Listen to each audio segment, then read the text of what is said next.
Et vous savez qu'antérieurement, il y a un réalisateur nigérien, enfin britannique d'origine nigérien, il s'appelle Rob. Ce réalisateur s'appelle Rob. Il a réalisé un film qui s'appelle Apocalypse Africa. Au départ, il était en train de réaliser un film sur les atrocités du passé colonial et il s'appesantissait sur le cas du RD Congo avec les Belges qui ont commis des exactions. Et après, il s'est rendu compte qu'il y en a pire que ces colonisateurs belges.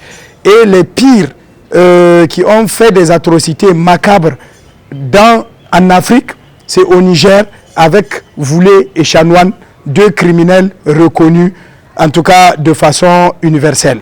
Et ces deux criminels ont incendié, si vous prenez aujourd'hui la Birning Konni, les trois quarts de la population de Konni a été décimée. Ils ont essuyé des défaites auprès de Saraounia Mangou parce qu'il y a eu une résistance farouche, même à Djundju, il y a eu une résistance farouche, mais arrivé à Konni, franchement, ce fut un massacre pénible.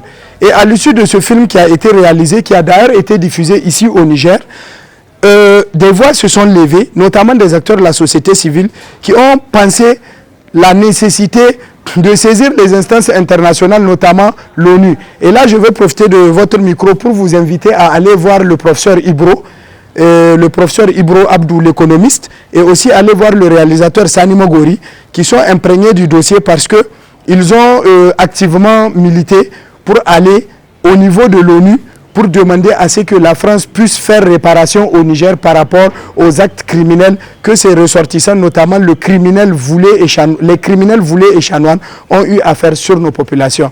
Je suis sûr qu'avec les régimes antérieurs, ça ne pouvait se passer. Parce qu'avec les régimes antérieurs, on avait des dirigeants qui étaient des marionnettes de la France, qui étaient pilotés, conduit par la France, donc avec eux ce n'était pas possible, mais avec la révolution du 26 juillet, avec l'avènement du général Abdrahman Chani, un visionnaire que je salue au passage, et la volonté qu'il a affichée de permettre à notre pays de pouvoir recouvrer sa souveraineté absolue, que ce soit sur le plan économique, sur le plan financier, sur le plan historique. On voit que le dossier est en train d'avancer et je crois que récemment, une mission qui a été faite auprès des Nations Unies, la France a été saisie de façon officielle pour lui demander d'abord, pour l'informer des greffes retenues contre elle et l'attendre à ce qu'elle puisse préparer sa plaidoirie. Et dans ce cas, le Niger déjà doit s'inscrire dans la logique de prendre des avocats avertis, à l'image de la bataille que Haji Amin Daoudou a eu à faire pour le Niger à l'époque avec le conflit de l'île de l'été. Je crois que la diplomatie de notre pays doit tirer les conséquences et prendre vraiment des personnes averties, aguerries du point de vue juridique, historique et culturel pour pouvoir mettre notre pays dans son droit.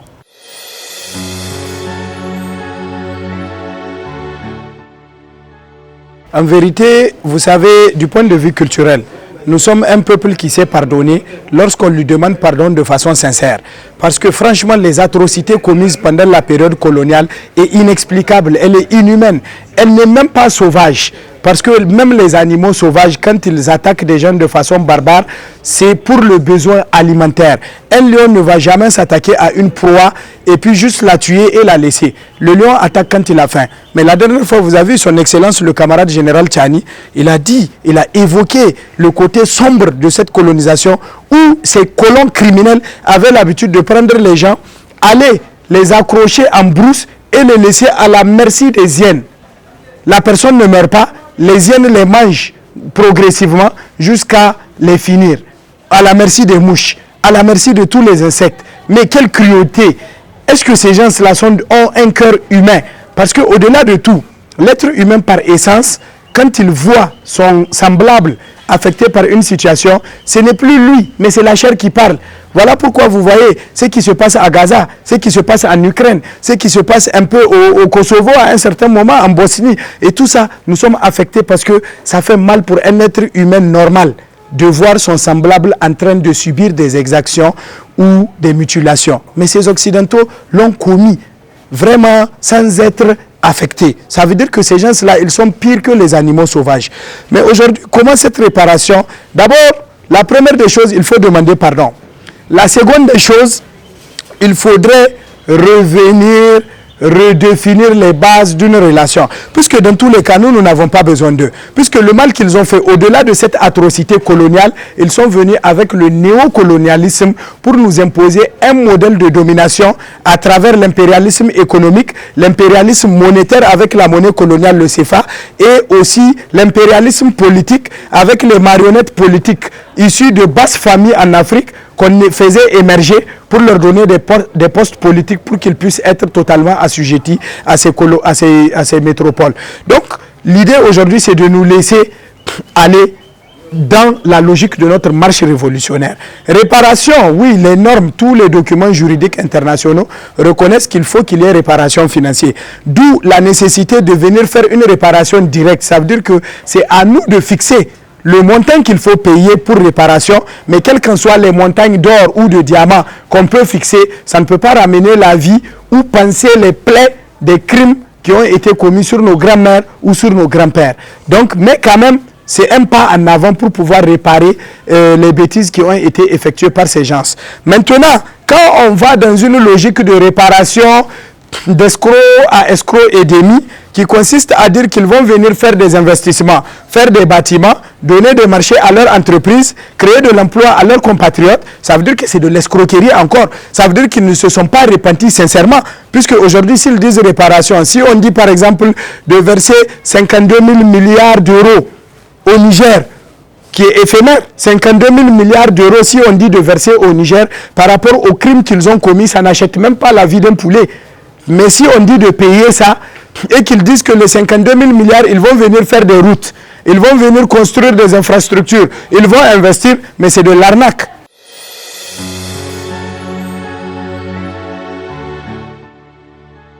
C'est d'abord de reconnaître. Maintenant, une fois qu'on reconnaît, c'est de savoir maintenant, c'est d'accepter d'abord le coût que nous allons fixer. Puisque comme je le disais, quel qu'en soit le coût que nous fixons, ça ne peut pas acheter la vie d'un de nos grands-parents qui a été sauvagement assassiné par ce criminel de Voulé et Chanoine. Mais pour le besoin de la paix, on peut accepter cette réparation. Mais le mécanisme doit être un mécanisme direct. Il ne faudrait pas que ce paiement soit une arnaque. Qu'est-ce que j'appelle arnaque? Il ne faut pas que la France considère qu'elle doit venir faire des investissements en termes d'infrastructures, en termes d'entreprises. Non, ça ne marche pas. Si elle est reconnue coupable pour les crimes extrêmes commises, il faudrait qu'elle accepte la facture que nous allons déposer. Quitte à ce qu'elle négocie par rapport à la facture. Parce que nous, en réalité, quand on va déposer une facture, c'est parce que les normes juridiques internationales l'exigent. Mais en réalité, nous sommes un peuple de pardon, un peuple de tolérance. Donc, malgré ce qu'ils nous ont fait, on peut pardonner, mais on ne peut pas oublier. Et surtout que si leur demande de pardon est sincère, donc c'est d'accéder à ça. Mais revenir dire qu'ils vont revenir faire un investissement, encore même que selon leur paradigme de néocolonisation, nous les avons chassés. Donc vraiment, ils ne doivent pas passer par ces subterfuges. Ils doivent être dans une logique de sincérité pour demander le pardon et pour qu'on puisse repartir à zéro.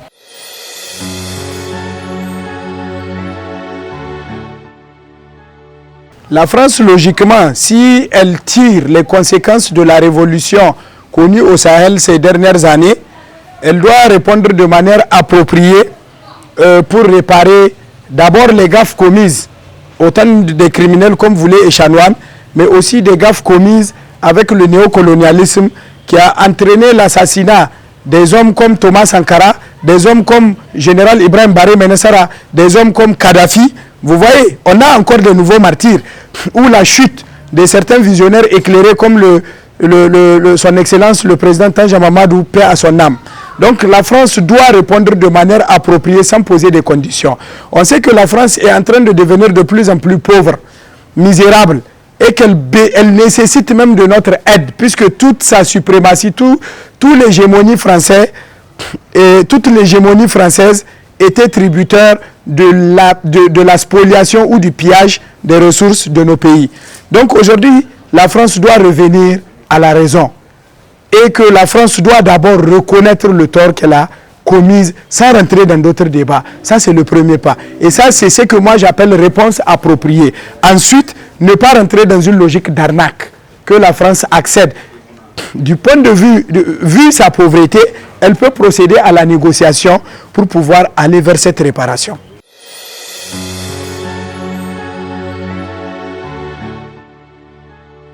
À mon avis, la France ne peut pas refuser. Aujourd'hui, la France est dirigée par des individus qui n'ont aucune expérience et qui sont en train de tâtonner. D'où ils ne mesurent pas la pertinence de cette question de dire que l'histoire juge et de laisser chaque chose à son temps.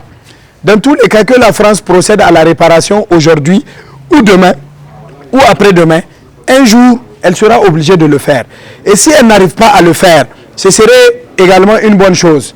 Parce que ça nous permettra de voir la véritable identité de cette France que nous considérons pas totalement criminelle, mais que ses dirigeants sont criminels, parce que nous n'avons pas de problème avec le peuple français qui lui-même est martyrisé par ses dirigeants maçonniques qui sont en train d'exercer le pouvoir d'une minorité sur la majorité. Donc l'un de l'autre, un jour viendra où nos États vont aussi être des puissances économiques, sociales et militaires.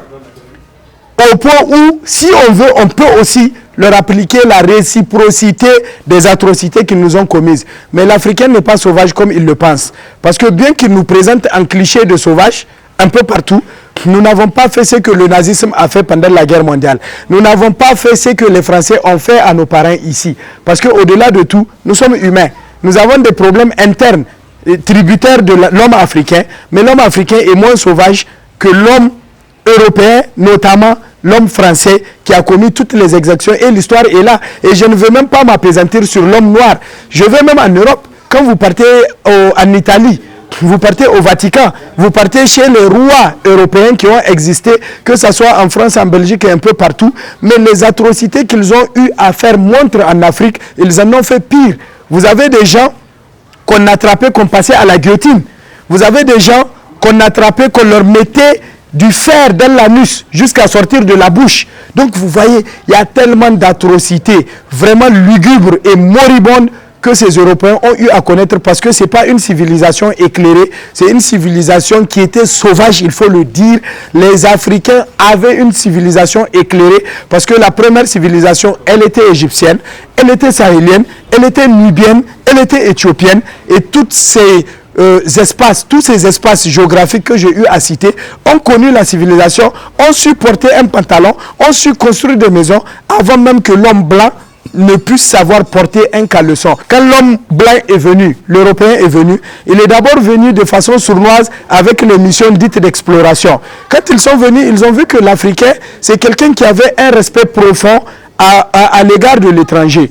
Qui que tu sois ou d'où que tu viennes, on t'accueille, on te donne une femme en mariage, on te donne un espace à cultiver, on t'intègre dans la communauté. Quand ils ont compris qu'on était comme ça, maintenant ils sont venus, ils ont étudié ça, ils ont fait des rapports, ils sont partis. Maintenant ils ont découvert qu'en Afrique, il y avait effectivement les sauvages. Quand ils sont venus, ils ont civilisé ces sauvages. Et ils ont utilisé le bataillon de ces sauvages pour venir nous attaquer. La preuve, même au temps de Amadou Kourandaga, il y a des Arabes, des Touaregs qui ont subi des exactions. N'est-ce pas? Parce qu'on lui a dit que c'est des Blancs.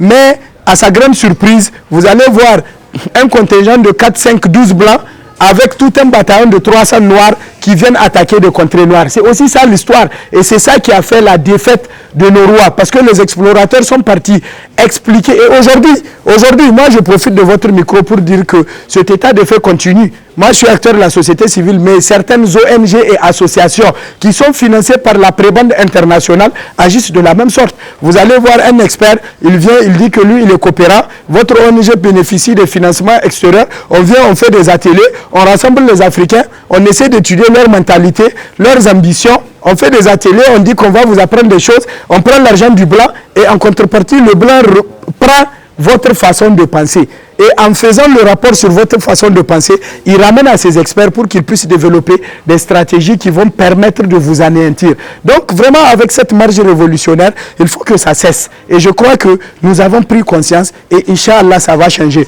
Que la France accepte ou pas, dans tous les cas, nous avons décidé de prendre notre destin en main. Et c'est de manière irréversible. Mais la poursuite, elle est déjà en cours. Et ce n'est pas nous, c'est les tribunaux internationaux qui vont donner leur verdict. Mais le verdict de ces tribunaux n'est pas forcément suffisant. L'histoire est là. Le verdict de l'histoire, le tribunal de l'histoire va juger. Donc, quitte à ce que cette situation fasse nous galvanise davantage à chercher notre développement personnel.